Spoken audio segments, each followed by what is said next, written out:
Say hey, it's a Monday. It's Rumor and Innuendo. I'm Don McDaniel of AdFreakShows.com, Podcast Heat Wrestling, and SEScoops.com. But I'm here today, Mr. Robert Karplus, WWE Creative _ish.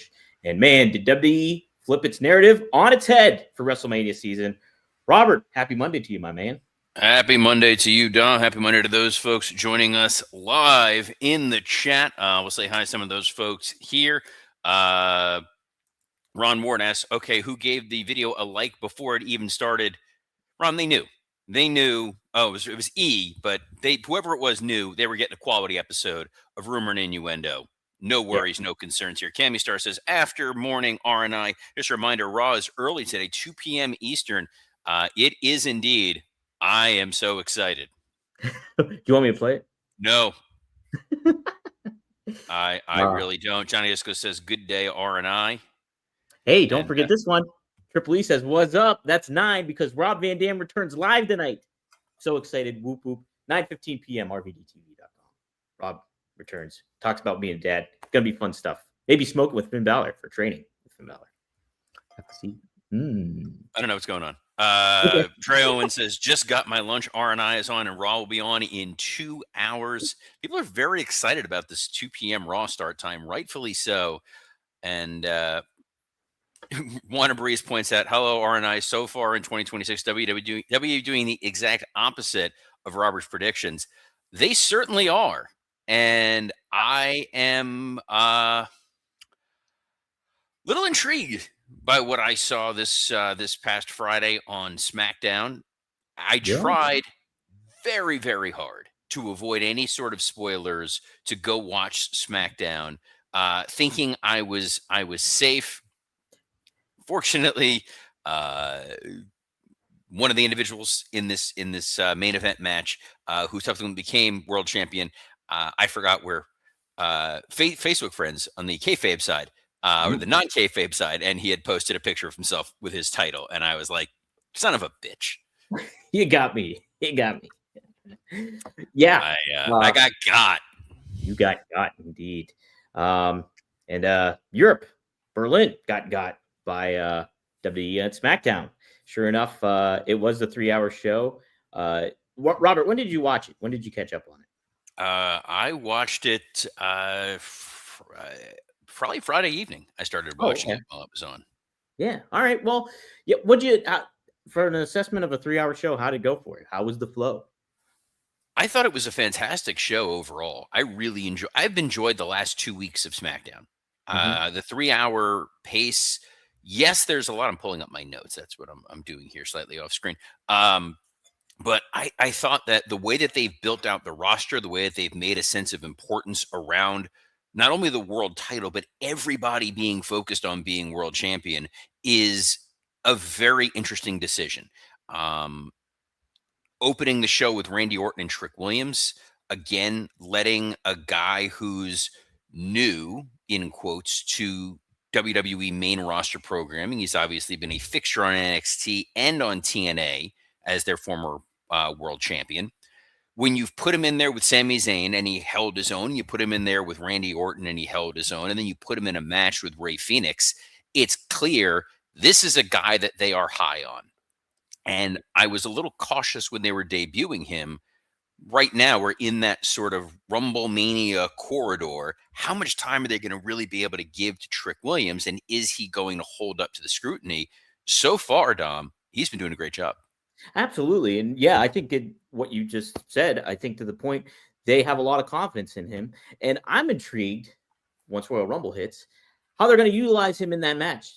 Obviously, if he's in there, which I'd imagine he would be. But it would be very interesting to make him kind of like a highlight, not to the style that Gunther had in his match, but maybe he lasts in the ring for a long, long time, and they make a big highlight of Trick Williams in the Royal Rumble men's match. So I'm for it, and I think that they keep sparking at that flame for him, because that creates the feel of a new star coming, and that's what you need in WWE right now. And Trick Williams, I think, should be one of them. I think Trick Williams, they protected him well by putting him in there with Rey Fenix, and people were up in arms that Rey Fenix lost. He lost with someone holding his trunks. Like, it wasn't a decisive win. It gives Rey Fenix a way to come back in a week or two and get a rematch in there. But it's clear that Trick Williams is a guy that they see is worth investing some time in.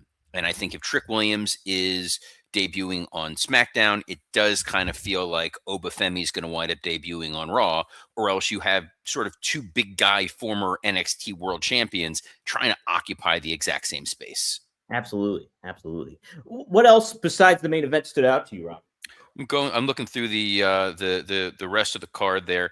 The fact that Charlotte wasn't there due to some sort of illness. I don't know if that was storyline, whatnot, but her not being there because she was sick, and then having Julia beat Alexa Bliss because of the interference by Lash Legends and Nia Jax.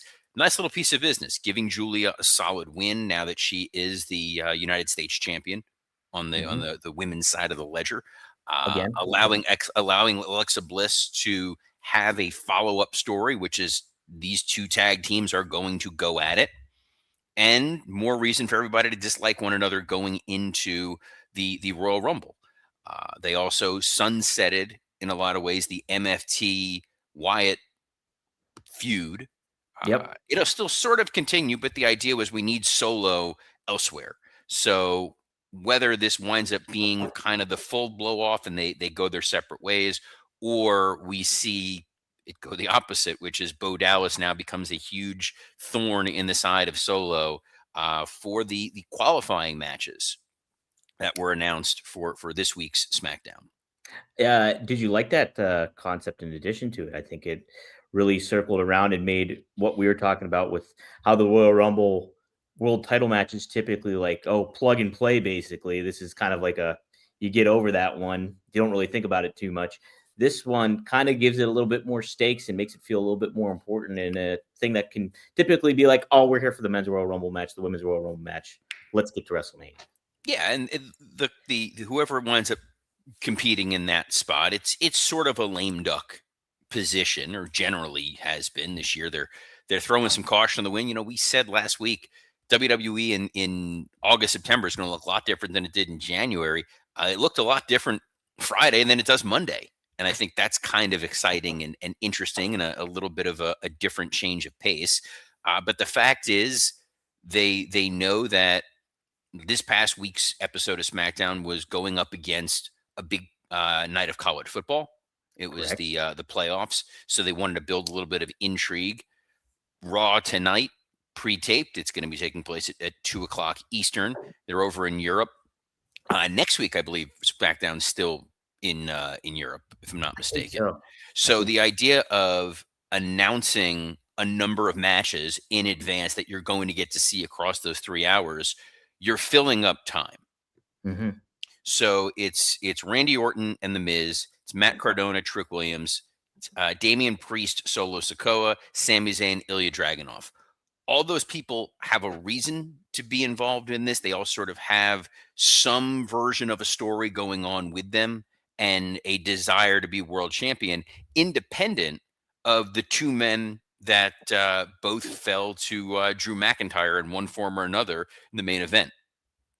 Yes.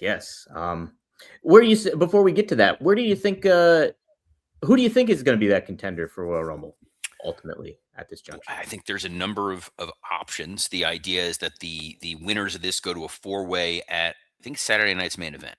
Yes.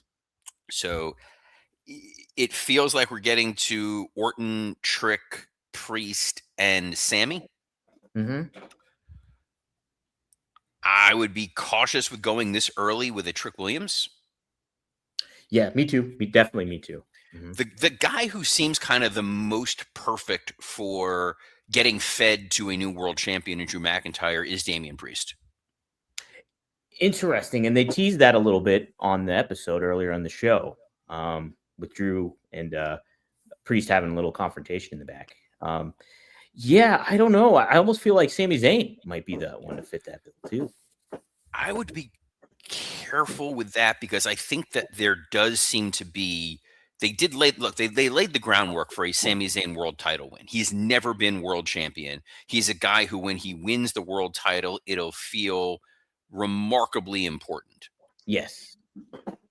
If they do Sami Zayn winning or challenging Drew McIntyre in Saudi Arabia, that's a tough one.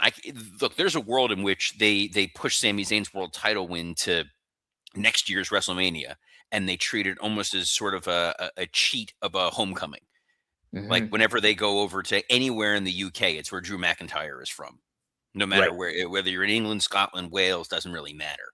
So the idea of Sami Zayn, who at one point wasn't even able to compete in Saudi Arabia and is now there, he has made they did the Hajj video maybe 2 years ago or a year ago. They've tried to make it that Sami Zayn is sort of engaged in some form of a homecoming.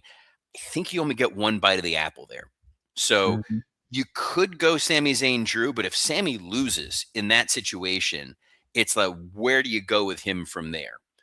Versus Damian Priest, who's not quite your 1A babyface on SmackDown. I think that's still Cody. You've still got Randy Orton right underneath it. Priest doesn't have a lot going on, so give him the shot. Give him an opportunity to go challenge for the world title. He's a guy that you can beat. He did, in theory, just win his feud with Aleister Black. It makes that feud feel like it was important, and move on from there. Are you subscribed to the notion that I mean, obviously it's common occurrence, but are you subscribed to that notion that WWE should have a world title match at Royal Rumble? Like it's kind of not needed, right? I think you need one. If you're doing 4 matches total, I think it's fine to do one match. Mhm. And clearly, so if it's this match, we're not going to get a world heavyweight title match Yeah. with CM Punk, which is totally fine. Hmm. Yeah. Okay. I can buy into that for sure. Um, any takeaway with Jade Cargill and Jordan Grace mixing it up a little bit? Got to do something with Jade. Jade Hmm. over the last several weeks has just kind of walked out there. From what I saw in this Jordan Grace match with Alba Fire, I would say, I mean, maybe saving it for a taped show is not a bad idea. It's a fair point. Yeah, I mean, great contrasting looks with those two. So like that's interesting. But yeah, it's just how you gonna progress and develop Jade, and where's her floor in comparison to her ceiling and stuff like that. I think is what you got to consider with a lot of that. We also had Carmelo Hayes taking on Shinsuke Nakamura. Hayes, speaking to new stars getting built, he gets the win against Nakamura, and just kind of a good match there, Robert. And I like Carmelo Hayes a lot too as a babyface. Carmelo looked great as a babyface. I think this U.S. title open challenge situation is really working in WWE's favor because whether it was Sami Zayn, Ilya Dragunov, or Carmelo Hayes, gives them a chance to spotlight them in some longer matches, some different matches that don't necessarily need a storyline, but Hmm. give these guys a spotlight and a chance to show what they can do in the ring. Carmelo Hayes was able to show with a veteran like Nakamura what he can go and do in the ring, and Nakamura can absolutely still go this many years into his run. There's a lot of strong veterans on SmackDown, so it's smart to utilize a Nakamura or a Johnny Gargano or a Matt Cardona and let them elevate some of the younger talent. And then there are 3 stages of hell. Then there are 3 stages of hell, indeed. Yes, main event: Drew McIntyre, the challenger, taking on Cody Rhodes for that WWE Championship. And yes, Drew gets the first win by cheating underhanded, low blow, and then Cody gets the second win by the Falls Count Anywhere stipulation after a crossroads delivered to Drew on the commentary table. And then we had the cage match, obviously, with the return of Jacob Fatu, and ultimately costing Cody that championship. Drew escaping and becoming a new champ, and then posting some great memes and content online afterwards. Robert, we did not expect that to happen, but it happened. I did say I didn't expect it to happen, but it would be great if it did in Mhm. some regard, because I think Drew does deserve a shot with the world title. And it was like, what do you do with him from there?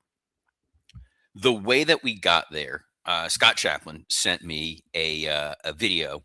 It was the last minute of that match set to the Benny Hill theme song, Oh my gosh. and you just can't unsee it of how just wacky and goofy and shenanigans ridden that main event finish was. it doesn't make a lot of sense. Mm-hmm. So for those of you who may have missed it, during the idea was that Drew was trying to get into the head of Cody Rhodes. He was taunting him by burning the picture of Dusty. He stole the watch that Dusty had pawned for Cody with the idea that Cody's emotions were going to get the better of him. And then in that third match, tied at 1 apiece, battling in the cage, Jacob Fatu interferes because Fatu had gotten taken out by Drew McIntyre. And then Jacob Fatu, in a lunatic rage, a stupor, I don't know what the hell we want to call it, he winds up also attacking Cody by accident, and then Drew escapes. Yeah. Huh? What do you think that sets up? Is it setting up Cody versus Jacob then? And then you got Cody almost like, because Jacob is very over as a babyface. Like, Jacob's over as a babyface. This felt dumb. It made Fatu look kind of stupid.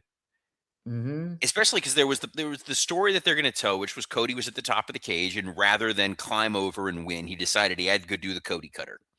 Yeah. And now he's lost the world title. So now it looks like we're going to get to an elimination chamber, mm-hmm. where there's so many different iterations of what may in theory wind up happening, which is maybe Cody wins the title back at Elimination Chamber to ultimately go face Roman Reigns at Mania, which is what it felt like the plan for this all along was, with this little deviation. The only couple reasons, but I think the main reason why they may have done this was the idea is Roman is still planned to win the Royal Rumble, to be able to advertise, hey, he wins the first Royal Rumble in Saudi Arabia, not counting the greatest Royal Rumble ever. I think that's what it was called. That's one where Titus O'Neil falls under the ring. But that Roman wins the Royal Rumble, and then he can sit back and not be on TV for February and March. And you don't need a story necessarily.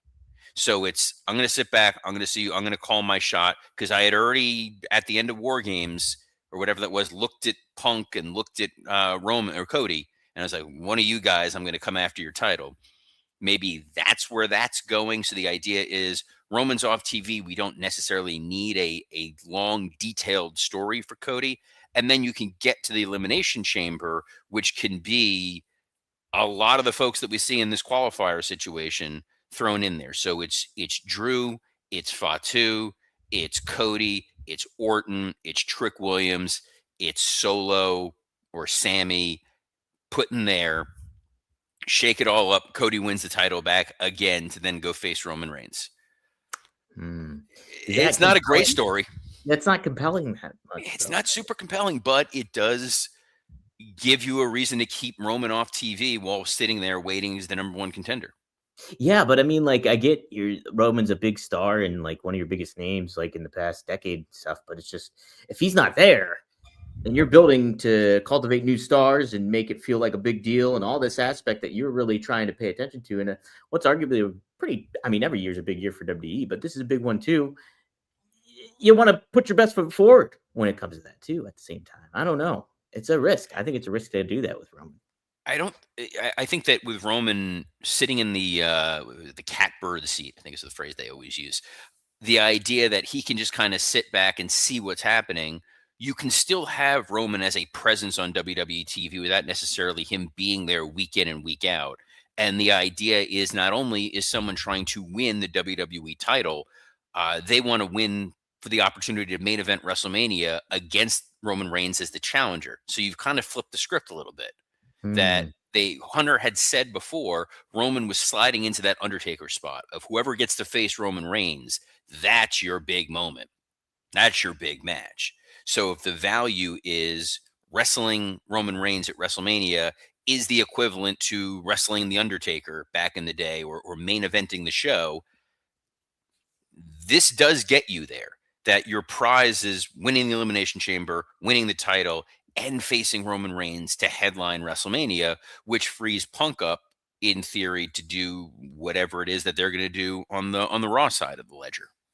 Aren't you kind of like kind of merging two together where you could have 3 big matches instead of 2, because you're having Roman, your Undertaker match, quote unquote, merge with your world title match, And so you're taking a chess piece off the table basically for WrestleMania. You are, but you need Roman to have a match with consequences What about him, at Jacob WrestleMania. Fatu? Something I like think that. it feels like Jacob Fatu and Drew McIntyre is your Mania match. Interesting. You know, the idea that Fatu and Cody both want direct revenge against Drew, and there's 8 other guys getting the opportunity and not them, means they have to sit on the sidelines. So they can have a one-on-one a match, an altercation, whatever it is, a situation with the two of them in the Rumble where they take each other out. Like, there's all kinds of ways that you can work that piece of the story while also having 8 other folks pursuing gold. And you need to do something for Elimination Chamber. It's Drew. You could have him get an underhanded win at Rumble, where the idea is you're not coasting to WrestleMania. You're putting that title on the line at Chamber, and so be it. Okay. Yeah. No, they certainly opened the doors up for a lot of opportunities here. It felt a little bit like, I know that Cody and Drew have been pushing for a while for Drew to win the world title. This was back during their feud towards the tail end of 2025. This is what they wanted to see. We're kind of getting it here. The idea is the international crowd gets a big moment. They always like to do something to reward the European audience for showing up. It was the kind of headline grabbing thing that if you were watching the college football playoff game, it was not that super competitive. Nope. They took the gamble that Indiana was going to Brock Lesnar the hell out of Oregon. And they're like, maybe people will tune in just to see that finish, just to see what happens at the end of the 3 stages of hell. Yeah. And I got to see what happens to that world title match. It's not a terrible idea. It's just where the follow-up is and how they get there. My biggest surprise with it is knowing how volatile everything is on Monday Night Raw. With Seth Rollins being out, and it's Punk, and it's how much mileage you're going to get out of Punk, and you don't really have a set in stone big match for CM Punk at WrestleMania. Cody as the constant is why I didn't think they were going to change the title. I was concerned about Drew. Now, a little concerned about them building a solid foundation here January 12th to get to WrestleMania April, whatever that is. Yeah, like let's preview it, I guess. Raw is happening tonight overseas. Raw's happening tonight. Raw's happening in an hour and a half. Yeah, today, not tonight. CM Punk is set to speak, Robert. Then we also, AJ Styles versus Gunther going down too. Yeah, that was what they had announced before. Again, European show. We want to give that crowd a quasi pay-per-view vibe, and they know that there's people who are not going to tune in at 2:00. They're going to know it's pre-tape Raw. With Netflix, you can watch it now at any time after the fact, which is very confusing, but kind of cool. So people may, in their regular habits, tune in at 8:00 tonight, or they know, oh man, there's an AJ Gunther match. Yeah, it's a pre-tape show. I really want to just watch that because I feel like it's going to be a great match.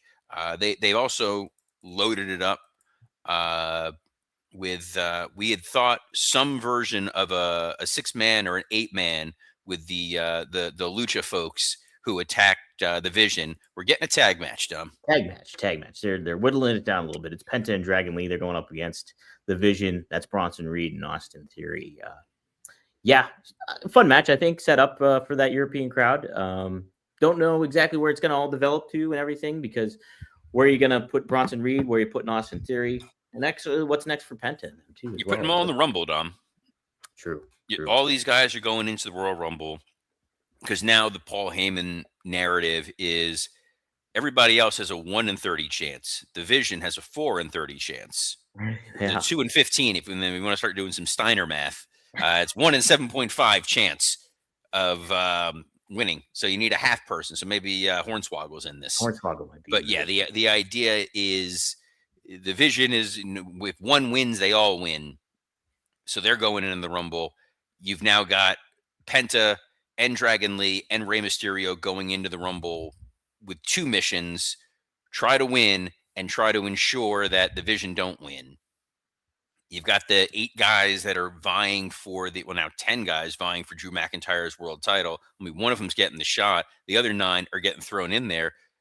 that's a pretty good chunk of your field that already has a story going into the Royal Rumble. Yeah. Yeah, you're setting some things up pretty nicely there for sure. Yeah, I'm just gonna what a wild kind of off season that's going into the WrestleMania season now at this point. It So felt like change for change sake, which I don't mhm, necessarily love, and WWE has not really done that a lot of late, but it did give you some some things to talk about, some intrigue, and it's a nice little reward for Drew McIntyre. yeah, absolutely. Hmm. Drew's a guy who feels like he should have been world champion more and longer. I don't see him being world champion going into WrestleMania because Drew McIntyre versus Jacob Fatu for the WWE title, that would feel very rushed. Hmm. While we do think Jacob Fatu is going to be WWE champion, I think that needs a little bit of time for the audience to really grow into that idea and not be thinking we want to see Cody win it back. Sure. Yeah, I'm with you on that one. Somebody that didn't win last night was The Rock, Robert.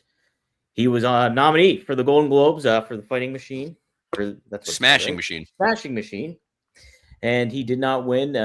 It ended up going to Wagner Mora for The his secret, role as the yes, secret agent. the secret agent. Yes. So Mhm. Rock Dwayne getting the nomination for the Golden Globe was probably the best that was going to happen for him coming out of that movie. Mhm. He is probably not going to get nominated for Best Actor for an Oscar. I No. know that's what he wanted and hoped, but the thing you have to remember is with the Golden Globes, they split up music and comedy and drama. Mhm. And two of the folks that were nominated for a comedy performance, Timothy Chalamet, Leonardo DiCaprio. First of all, neither one of those are necessarily comedies. It's just like by the skin of their teeth, we're calling this a comedy there. So it Yeah. feels like the two of them are going to wind up for sure getting two of the five nominees. Michael B. Jordan's going to wind up getting nominated. Um, I think that there's not enough space. I mean, Wagner was already a favorite to get nominated. You then got Ethan Hawke, who's most likely going to get nominated. You stretch it out a little bit further. I think Jeremy Allen White may wind up getting a nominee above Dwayne Johnson. Smash Machine did not do well in theaters. No. No, it did not. But Wrestling What Oldhead did says maybe Dwayne will get for Chicken Man, the movie where he apparently lost all that weight. How many Bruce Springsteen related films are we getting there? I don't know. I'm waiting for the ghost of Tom Joad. That's what I'm waiting for. What does this speak to anything about Rock's wrestling future with WWE? Him not winning, what this and like his Hollywood status, kind of all in No, the I mix. think his Hollywood status is just fine. I think one of the crazy things is he is still a massive box office draw. His Hmm. films still, even when they flop, he still finds a way to pivot and make money. Like none of these failures tend to stay on him. Smashing Machine was his chance to show, like, I have acting chops. The criticism of the film was not, boy, he's a terrible actor. It No, was, this is not a particularly interesting movie. It's very, very straightforward. It's not the best Safdie brothers movie of the year. That's clearly Marty Supreme. sure, yeah, So this was a very down the middle kind of film. Hollywood likes Dwayne Johnson.